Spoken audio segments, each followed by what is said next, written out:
Ülkemizde önemli bir tarihsel olaya dayanan 14 Mart Tıp Bayramı bir bütün olarak tüm sağlık çalışanları açısından önem arz etmektedir ve Tıp Bayramı olarak kutlanmaktadır.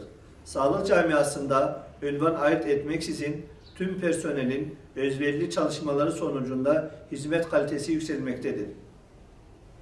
Bu kalitenin yükselmesi için en zor şartlarda gece gündüz demeden yoğun bir şekilde çalışmaktadırlar. Bu nedenle hekimlerimize ve sağlık çalışanlarımıza hak ettikleri saygı göstermek ve sahiplenmek zorundayız. Toplum olarak hepimizin görevidir. Bizler Sağlık ve Çevrecilik Derneği olarak bu ilki temamız sağlık personeline yıpranma payının verilmesidir. Sağlık çalışanlarımızın sıcak soğuk demeden 24 saat özverili bir şekilde çalışan ve zamanın çoğunu ailesinden uzak kalan sağlık personellerinin özlük haklarının iyileştirilmesi için çabaların olması gerekir. Yıpranma payının verilmesi için bütün sağlık personelinin kapsamasını istiyoruz. Son zamanlarda sağlık personeline yapılan fiili müdahalelerden dolayı sağlık personeli mağdur durumuna düşüyorlar. Mağdur durumuna düşmemeleri için gerekli tedbirlerin alınmasını istiyoruz.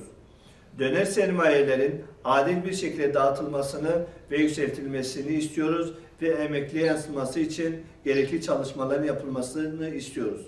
Şu anda Sağlık Bakanlığı'nda çalışan 6500 hizmetli kadrosunun veri hazırlama kontrol işletmeni olarak atamaların bir an önce yapılmasını istiyoruz.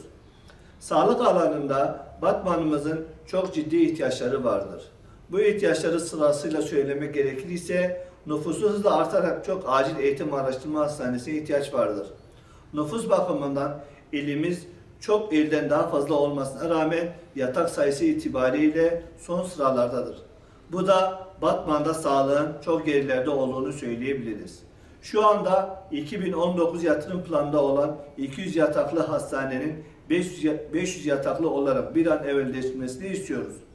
Özellikle kenar semtlerde semt polikliniklerin açılmasını istiyoruz. Bu duygu ve düşüncelerle tüm sağlık çalışanlarımızın Tıp Bayramı'nı tebrik eder, sağlık ve mutluluklar dileriz.